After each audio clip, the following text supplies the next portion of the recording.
Can you hear me okay? Great. Hi, I'm Brendan. I'm the co-founder and CEO of SidelineSwap, an online marketplace where athletes buy and sell their sports gear. Soon after I graduated from college, where I played lacrosse, I had to buy some new sports equipment, and I forgot how expensive this stuff is. If you're the parent of a youth athlete, you probably know this all too well. There are over 45 million youth athletes in the country, and they spend an average of $600 a year on equipment. In total, this is a $60 billion retail market. Yet, access to high-quality used sports gear is actually pretty hard to come by. Less than 15% of the listings on eBay are used. And Played Against Sports, the largest franchise in the space, has closed nearly half its stores in the last 15 years and never went online.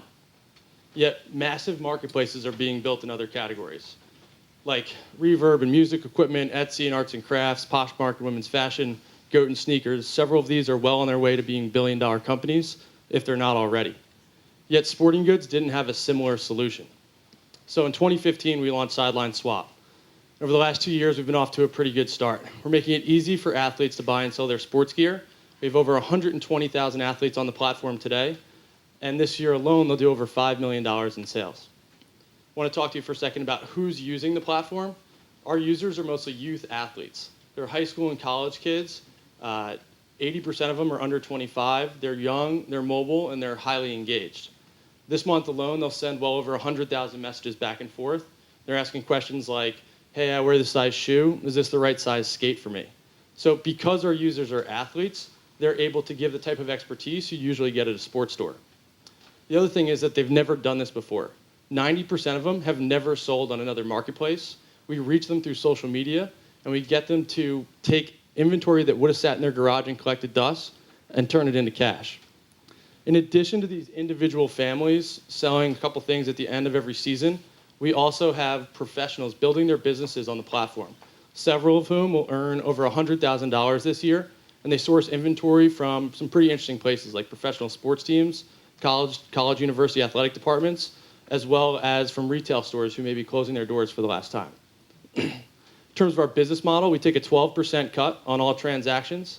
It costs us about $10 to acquire a buyer, and over that buyer's lifetime, we'll earn well over $60. We're backed by some pretty amazing investors. We've participated in some of the top tech accelerators in the world, including 500 startups and the Harvard Innovation Lab. We've raised over $2 million to date from Global Founders Capital, Full Stack Sports Ventures, FJ Labs here in New York, as well as some angel investors, including the former CEO of Etsy. I have an amazing team. We have over 40 years experience building technology products and more time than that spent on fields and rinks, both as players and as coaches. We know this market inside and out. We've got some recent press. We were covered by Forbes, Huffington Post. We have this new scholarship program that gives back to kids who, even at a discount, can't afford equipment. And so we have a scholarship program that supports them. We've been covered by TechCrunch and a couple others as well. We reached some pretty major milestones recently. We launched our mobile app. Everything had been web until last month. So we launched our iOS app. You could download in the App Store today. We have grown double-digit growth month over month for the last 8 of the last 9 months, including 30% growth in May. And we just closed another round of funding, which means we're hiring. So if any engineers here are looking for a job, we'd love to talk to you. So I want to leave you with this. Sporting goods is probably the largest category left from eBay or Craigslist that doesn't have its own marketplace. And we're in the perfect position to take that category, which means we could be building a massive business, but also, as we do it, we'll be making sports more affordable. So if that's something you get excited about, I'd love to talk to you afterwards. Thank you.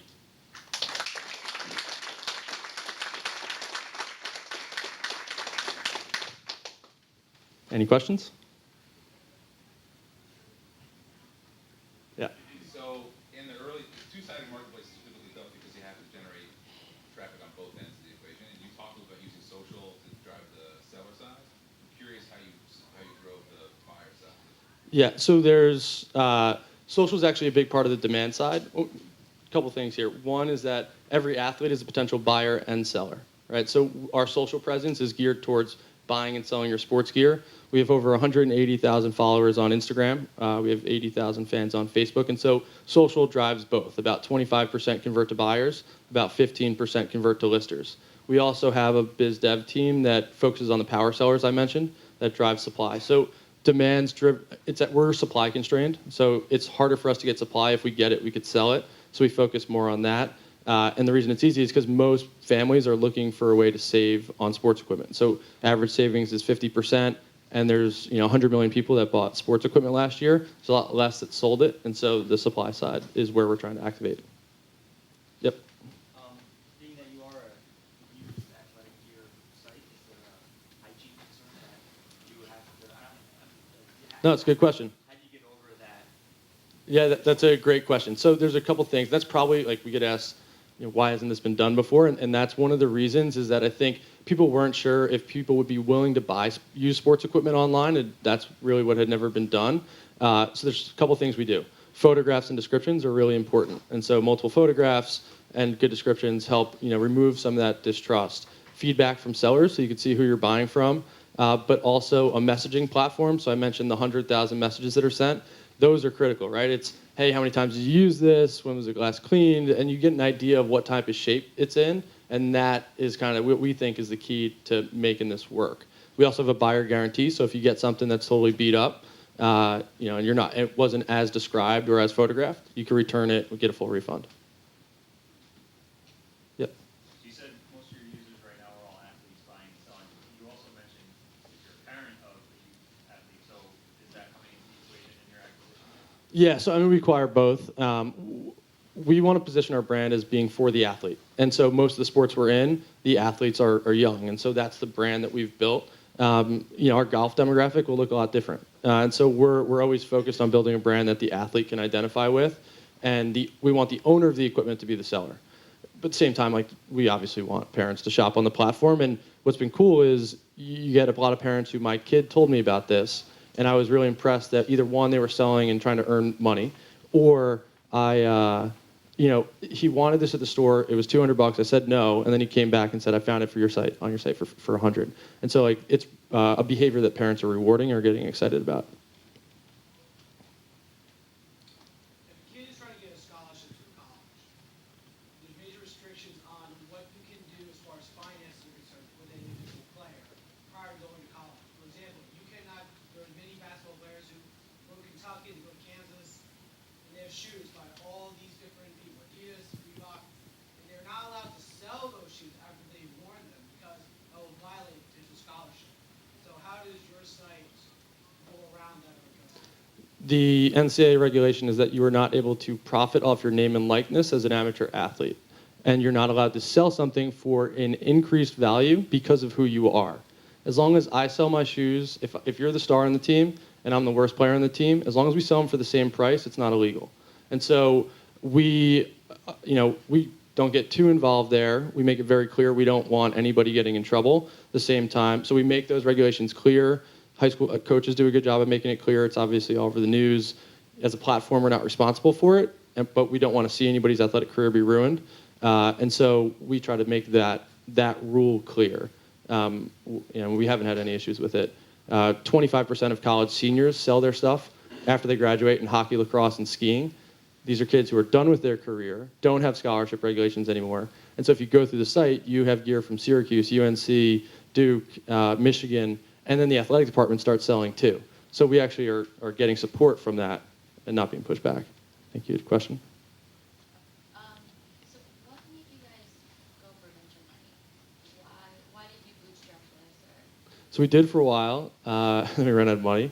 That's just like the thing to do, the next thing to do? Yeah, so I think it's a good question to ask. For us, this is going to take a lot of money to build. We're trying to compete with the Dick's Sporting Goods of the world. We weren't going to be able to bootstrap it. Marketplaces need to get to scale in order to be profitable. And so for our business model, it made a lot of sense. Yeah. Are you guys Last question. Are you considering a brick and mortar where you will actually not just broker, but actually retail the items? So obviously there's a lot of benefits to doing this online first, but a couple of years down the line, there's a lot of companies that are going from e-commerce to brick and mortar now. I could totally see that happening. We actually have some interesting programs with ambassadors, high school kids who go out to their communities, source inventory from people who don't have the time to sell it, and then they sell it themselves. They're like this little store in the community. So we're doing things to get around it. But yeah, I could totally see either drop-off locations or full retail presence at some point down the line. It's just not where we're at right now. Awesome. Whoa, that's loud. So hang out for a second. Hold on. He's not done yet. So I don't know when we started doing this. Like a year and a half ago, we introduced something where we do a public speaking coach gives a critical. Wow, there's a lot to say. I can't say it. It's ironic. We'll talk later. Critiques the presentation. And so this is Eleanor from Genuine Know-How and Training. Did I finally get it right? No. No, I never get it right. She'll say where she's from. She does public speaking training, which apparently I need. And so please help me welcome the Eleanor. Hello. Thank you. I'll come up here with Brendan. The company is called GK Training and Communications, and the G and the K stand for Genuine Know-How, because that's what we aim to give people, repeatable, actionable skills that allow you to be your most genuine self. That's the short spiel. We can talk more later in the casual part of the program. But Brendan, congratulations. Thank you for kicking us off. I thought this was great. I thought your slides were clean, the narrative was very clear and easy to follow and straightforward. I want to talk about this word genuine for a minute.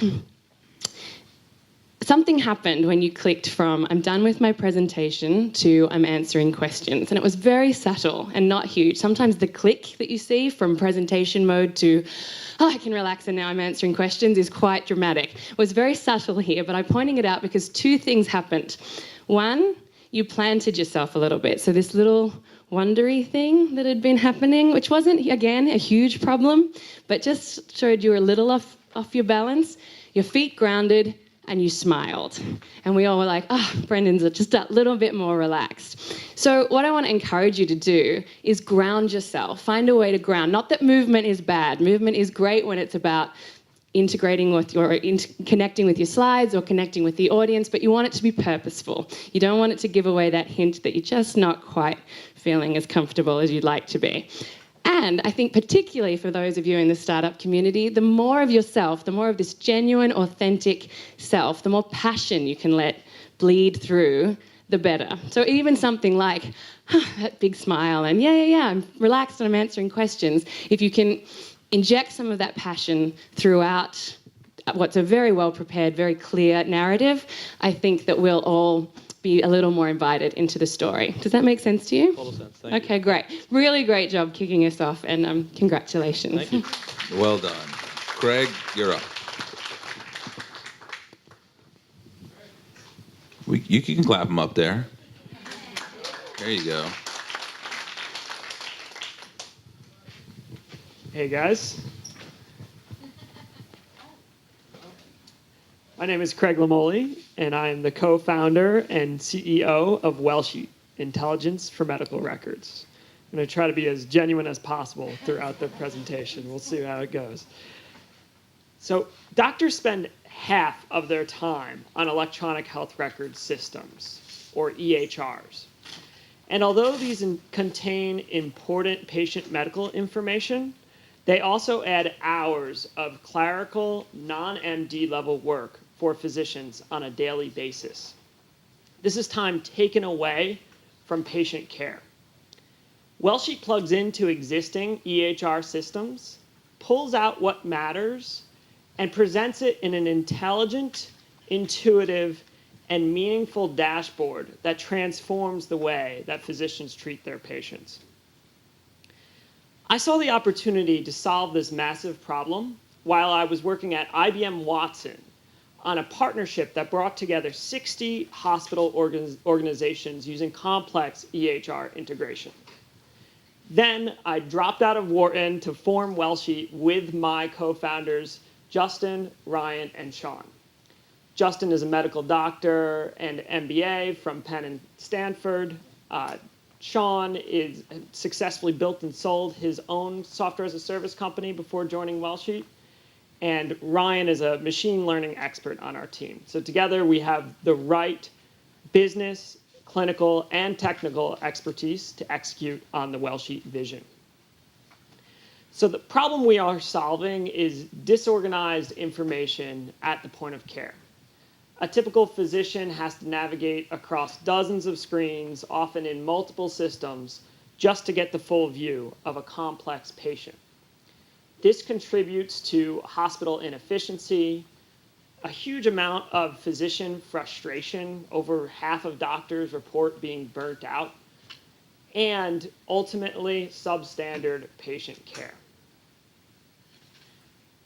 WellSheet is launched with the click of a button from within the existing EHR systems.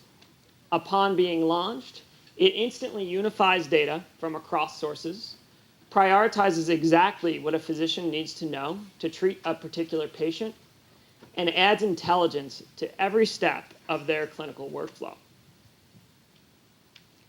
The fully developed WellSheet product is currently being piloted at 5 health systems nationwide, including RWJ Barnabas right here in New Jersey, one of the largest health systems here. Doctors have been thrilled to use the product because it is such a vast improvement in their experience over the existing EHR systems.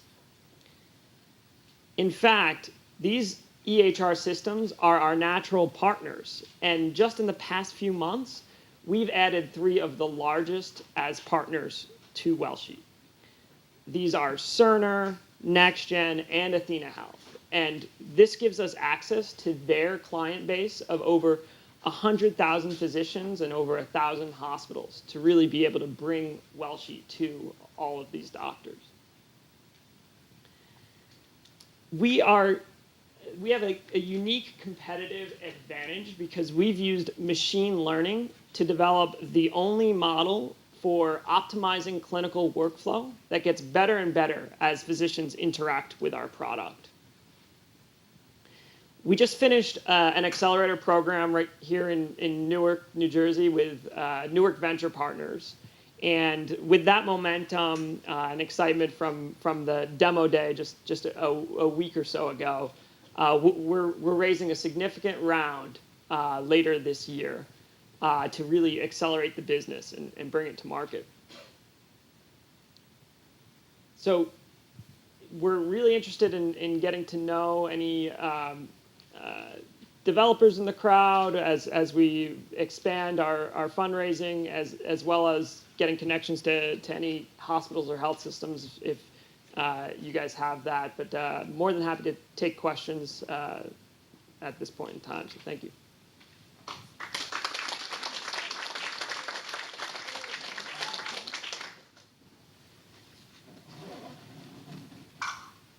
What is actually on your dashboard?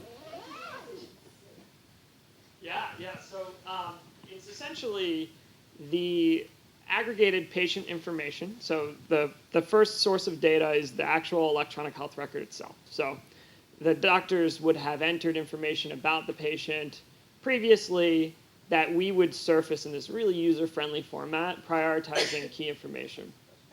Then we've also built in tens of thousands of clinical guidelines that doctors normally would have to kind of maintain, stay up to date on themselves, but we'll contextualize those. So what are relevant to this particular patient that they're seeing, and surface that information as well.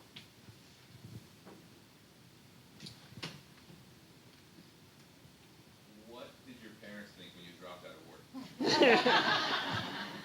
work? They weren't too happy, but I think they're happier now that it actually has gotten some traction. But it was a really tough decision. We got recognized that summer.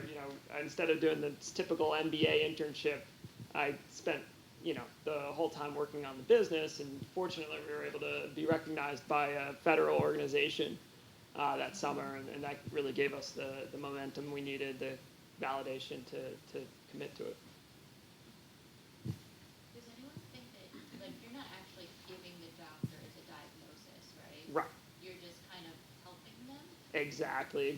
So we save them time. There's a lot of inefficiency in the way that they currently have to pull together this information. Okay. So we save them a lot of time and make sure they don't miss any key details as they make those decisions. So it's like keywords in the diagnosis that you kind of search for? Right. Okay. Keywords in their history, key labs, medications, other encounters that they've had with different physicians, all that information. And it's really focused on complex patients that tend to have a lot of this information that physicians have to sort through. Have you ran into any privacy concerns? Yeah, so there's a whole set of regulatory compliance practices that we have to follow with our technology, which we fully do. But it's very sensitive. You can't share that information outside the health systems that you contract with. Is this for all specialties, or is this for the hospital That's a good question. setting? Yeah, so it's for all specialties. We've actually been focused mostly on ambulatory outpatient, non-hospital settings. Up until now, we're doing pilots in the hospital setting right now to prove out that as well. But one of the great things about the technology is that it's able to, based on the algorithm, automatically adapt and personalize for every specialty. So it'll be a personalized view for that particular physician treating that particular patient. Would you consider like Scribes one of your competitors? So like Yeah. Scribe America or one of the, who are your competitors? Yeah, so Digitally, I don't think anybody is, but. yeah, there's a couple people playing in the similar space digitally, but Scribes would to a certain extent. We also help. So 3 main processes for the doctor: chart review, documentation, and order entry, whether it be for labs or prescriptions. And so on the chart review, actually reviewing the data, that's our bread and butter. We also help with documentation and order entry. And the documentation side of things would definitely be a bit in competition with Scribes. What's the onboarding process look like? Yeah. You know, a firm or a hospital has thousands and thousands of Yeah. patients. Who's entering that data into your systems? It's completely automatic. It's really turnkey. So that's why we focus on those partnerships with electronic health record companies. They install us literally as a button within the existing system. All the doctor has to do is click on that, and all the data comes in. What about the patient? Longer term, would the patient be able to access their consolidated health records? Absolutely, that's the vision. And already more and more patients are taking control. It's slowly but surely becoming more commonplace for patients to have their own records. And there's no good way to get that data in front of the doctor. So this would be a way to do that. So you don't have to build any integrations with these health record companies? We do. You do? Yeah, we do. So it takes about a month and a half to build that initial integration. And that at that point, then it becomes turnkey with each individual practice that we implement at. I think that was the last question. Sorry. My turn. Big round of applause for Craig. Thank you. Can everyone hear me without this? You can, but we're recording it. Oh, okay. Meetup. All right. The reason I am playing that little game, did you have the impulse that you wanted to work without a microphone? Right. Okay. So we're recording, so I'll keep it for the sake of the camera. But I would say with that, for everybody, make a choice one way or the other. And make sure everyone can hear you. But if you decide to put it down, put it down. If you're going to have it and keep it steady. It is a bit of a pain because it does restrict physical movement, and communication is a physical art form. So the more you can involve your body, the better. So I would say this, had it not been for the camera, go with that impulse, because the other thing I want to talk to you about is breath. As someone about to give birth in about 5 weeks, very conscious of breath right now. It's probably the single most important thing to bear in mind when speaking. Something that's happening, and again, it's very slight, and it did not get in the way of you being your most genuine self. Congratulations, that came across beautifully. You tend, like a lot of us, to crunch down on the ends of sentences. So start talking blah, blah, blah, blah, blah, blah, blah, blah, blah, blah, blah. Blah, blah, blah, blah, blah, blah, blah, blah, blah, blah, blah, blah, blah, blah, blah. Right? A lot of us will find this familiar. The problem with that is that the meat and potatoes of English happens in the last 3 words. So you're going to lose those ends of thoughts if you haven't got enough breath to get through the sentence. A particularly important thing for you is it's happening on the name of the company. So I was hearing WellSheet a lot. So make sure you get that T in there, WellSheet. But also, a way to practice this. Here's the know-how part. Imagine you've got a ball in your hand and you have to deliver the sentence Say I'm going back corner over there. So I want my thought to carry all the way through the end of the thought. And then I want this sentence to go all the way through the end of this thought, right? So if you get your body involved and you're focused on landing the thought on a specific person, then your voice is going to follow. I'm not suggesting that when you get up, it's all about baseball or throwing, but there are ways to integrate that. So if you do it in the practice, when you get up, your body will want to finish the thought and have enough purpose, direction, volume to reach the whole room. Make sense? Great job. Awesome. All right, our last one was Andy from Glimpse Group. There he is. You can clap him up there too while we're at it. Come on. It's a good way to go. I feel like all that jumping around, you're going to labor up there. Guess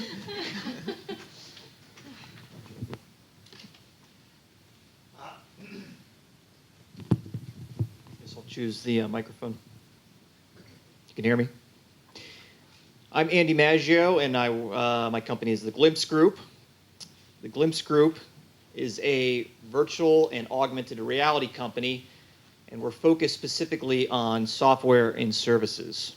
So I'm going to talk about these technologies a little bit by way of introduction, and then I'll get into what our company is doing specifically. But the reason I want to talk about the technologies is they are very early stage, and we find that not everyone is really familiar with them yet.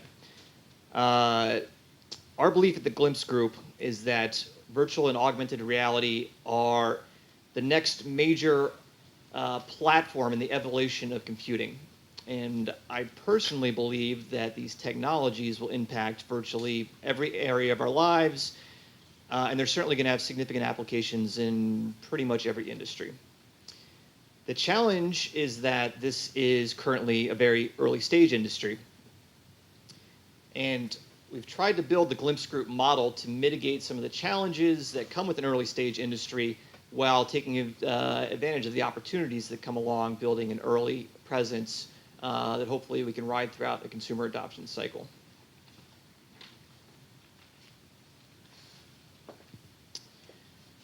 So I'll talk a little bit about what virtual reality actually is and augmented reality. We find that a lot of people have had experiences with things like Samsung VR or with Google Cardboard, and these aren't really virtual reality in our view. I'd encourage you to try something on the HTC Vive or the Oculus Rift. I think you'll find it a fairly transportative experience. Virtual reality is essentially you put a headset on between the audio and the visual, you're transported somewhere else. So think about something like The Matrix or Tron. Augmented reality is related, but it's a bit different. You have a display where you can see what's going on around you, but with graphical images superimposed. So this would be something like Tony Stark's display in Iron Man, or even the original Terminator, where he's scanning the room and seeing images and data superimposed on everything that's going on around them. Like I said, it's an early stage industry. The first consumer hardware really only came out last year. So the hardware is first generation, and there's really not a lot of software. And that's where we're trying to step in and create some of that content. We think the best parallel for VR and AR right now is something like the internet in 1992. So if you could have built an internet company in 92 and rode the wave through the next 5 to 7 years of adoption, obviously that works out pretty well. But entrepreneurs in this space face a lot of challenges. First of all, there's not a lot of financing. Second, there's just not a lot of support networks. There's not industry veterans who can mentor people because the industry hasn't been around very long. We also find that it's difficult to build business plans because there's just not a lot of examples of business plans that have, business models that have succeeded in the industry so far. And these challenges are particularly acute on the East Coast, where there's a lot of technical talent, but most of the financing activity and the mentorship is focused on the West Coast. So I'm going to skip this slide, and we can get back to it in Q&A if you would like. This goes through kind of the current state of the technology. This one goes through future applications, and again, you can touch on it in Q&A or afterwards if anyone is interested. But I'm going to talk a little bit about our company in particular.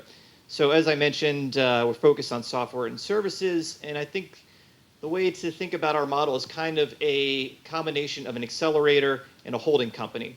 The purpose of the company is really twofold. The first is to create diversified exposure to these technologies. And we think diversification is really key at this early stage in the industry because it's just not clear which industry verticals are going to see this technology get traction the most quickly. Regarding diversification, we fully own and operate 6 VR and AR, what we call subsidiary companies right now in New York City. 3 are focused on VR, 3 are focused on AR, and our vision and hope is to grow from 6 to 10 over the next year and 10 to 20 over the couple years after that. Regarding the so the second purpose of the company is to increase the probability of success for early stage enterprises. And the way the model addresses that is a couple ways. First, we take over all fundraising and operational duties from entrepreneurs, and we find that this roughly doubles the time they have to spend on their technology solution. The entrepreneurs are also guided by a very experienced management team who oversees the entire operation, and then the Glimpse Group is also building an ecosystem where these entrepreneurs share space and they also share incentives. So everyone is a fairly large shareholder in the company overall, so if one of them succeeds, they all succeed. And we found a lot of cross-pollination so far because of the model. In terms of what we're looking for, anything in the business development space, one of our businesses is a consulting group that provides custom development solutions in pretty much anything in AR, VR, and we're also doing our Series A, so if there are any investors, please let me know.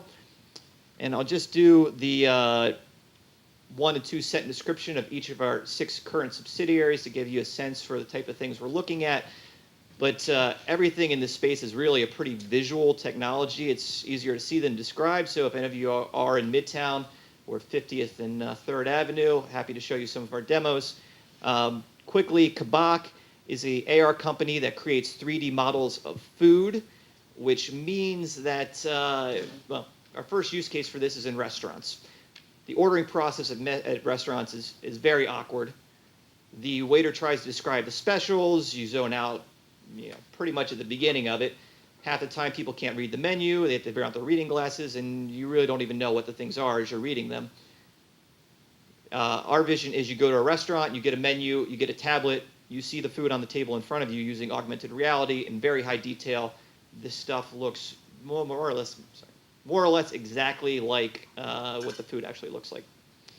Init VR is our second subsidiary, creates VR marketing experiences, and we help corporates bring those to consumers, setting up VR rigs either in brick and mortar stores or at expos, that type of thing.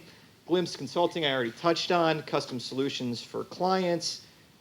And then the final 3, Locate AR, creates AR images for storefronts. Think Pokemon Go in augmented space for enterprises. Foretell Studios builds VR video games, and Creator is about to launch a augmented reality greeting card application, which will allow you to do things like send out customized Christmas cards, which people can view using their phones in 3D augmented space. So that's the Glimpse Group. I'm Andy Maggio. Please feel free to contact me, and I'll take any questions.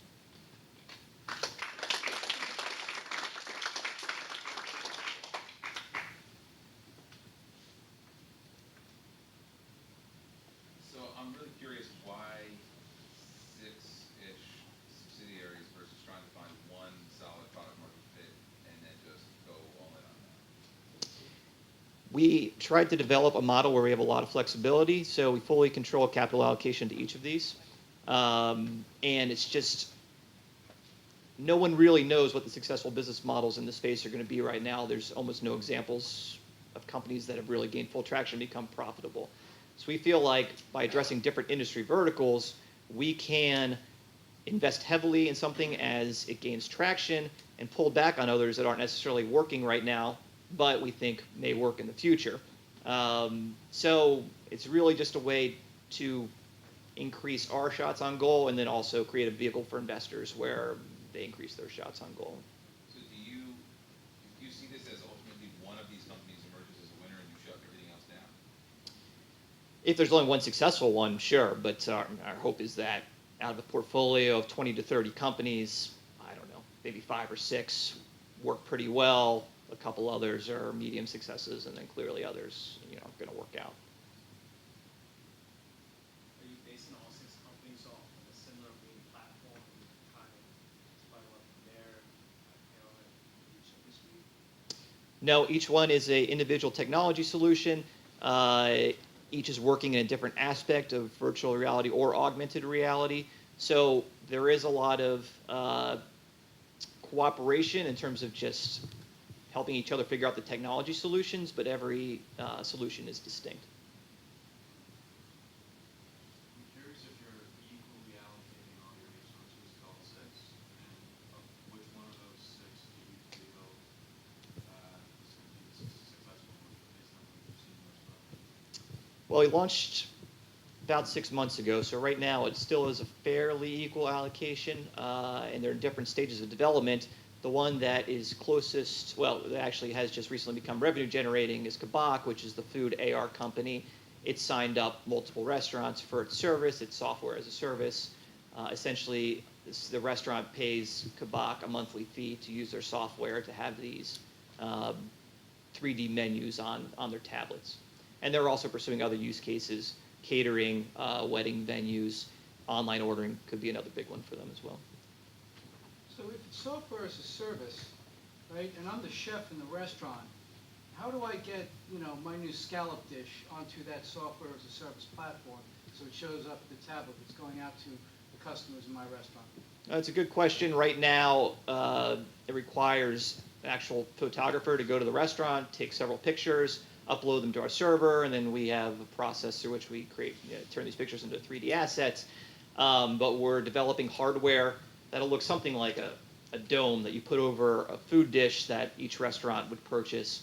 And then whenever they have a new dish, they just take the pictures on their own, send it to us, and that's how we scale the business. With like competition like Google, how do you move faster with less resources necessarily? So, it's interesting that there's very large players in this space, but they all seem to be focused on hardware right now because the hardware has to be there for the industry to exist. But that means there's a lot of opportunity for smaller players to create the content and the software that's needed to drive things forward as well. The way we look at it is kind of like with smartphones. So clearly it was the big players that created the hardware, but the app ecosystem wasn't really built by people like Google and Apple.